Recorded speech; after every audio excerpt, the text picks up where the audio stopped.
Bonjour, Tony Bien, stagiaire chez Enos en tant qu'analyste développeur. Alors, pour parler de mon parcours d'études, à la suite de mon bac, j'ai continué en DUT informatique à l'UT de Metz. Puis, toujours dans cette logique d'apprendre la théorie avec la pratique, j'ai continué assez logiquement avec une licence professionnelle web et mobile pour le commerce électronique. Et ça peut paraître étrange, à la suite de cela, j'ai continué avec une licence informatique en 3e année à l'UFR Mines.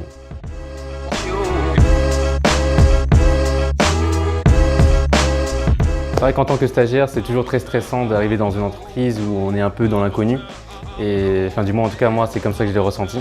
Mais pour autant, au sein de l'entreprise, les personnes m'ont très bien accueilli et ça a tout de suite permis d'avoir une atmosphère très agréable. D'ailleurs, un point très important qu'on trouve très bien chez Enos à travers les différents membres de l'entreprise, c'est la communication.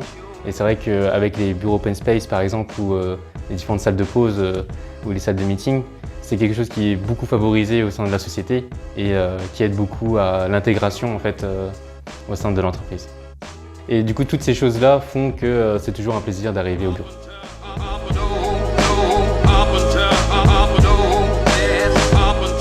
Alors pendant mon stage, moi j'ai été du coup amené à réaliser la conception et le développement d'une application reposant sur les technologies de Power Platform.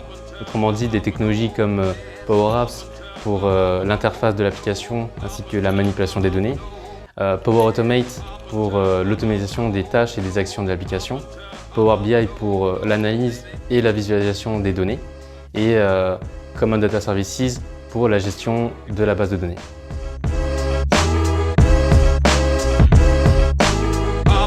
Alors c'est vrai que c'était assez bizarre comme situation.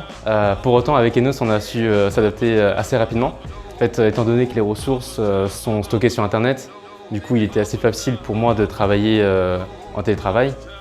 Et c'est vrai que de prime abord, ça peut paraître assez bizarre puisqu'on n'a pas la même ambiance, que ce soit à la maison ou à l'agence. Pour autant, voilà, mes tuteurs de stage ainsi que mes référents techniques ont su bien me guider tout au long de mon stage, avec notamment des meetings quotidiens qui permettent donc de savoir les prochains objectifs à se fixer pour l'avancement du projet.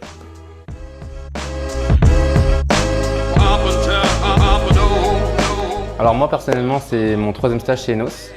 De mon ressenti, je trouve qu'à chaque fin de stage, j'en ressors toujours plus grand. Ça peut paraître bateau comme phrase, je l'avoue, mais moi personnellement, c'est comme ça que je le ressens, car chaque stage pour moi a été très enrichissant, que ce soit avec les différents projets que j'ai effectués, ou bien même avec les différents conseils des collègues qu'on m'a donnés. C'est à chaque fois en fait des expériences qui font qu'on se rend compte qu'on a encore beaucoup de choses à apprendre et qu'il nous reste beaucoup de choses à découvrir. Et pour moi, je pense que c'est ce qui a aussi modelé ma motivation, soif d'apprendre que j'ai aujourd'hui.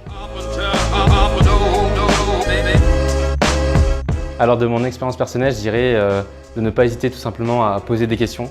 On est stagiaire, on est là pour apprendre. Aussi, si on a des idées, les proposer à l'équipe qui est toujours à notre écoute.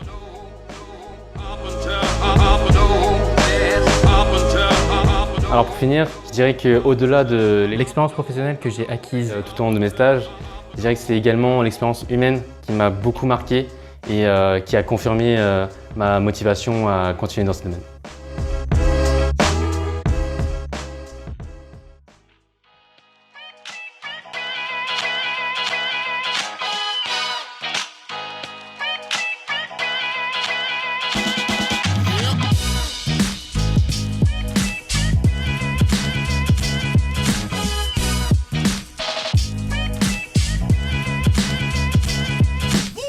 Eh bien, comme vous pouvez voir, à l'issue de mon stage, j'ai été embauché chez Enos en tant qu'analyste développeur.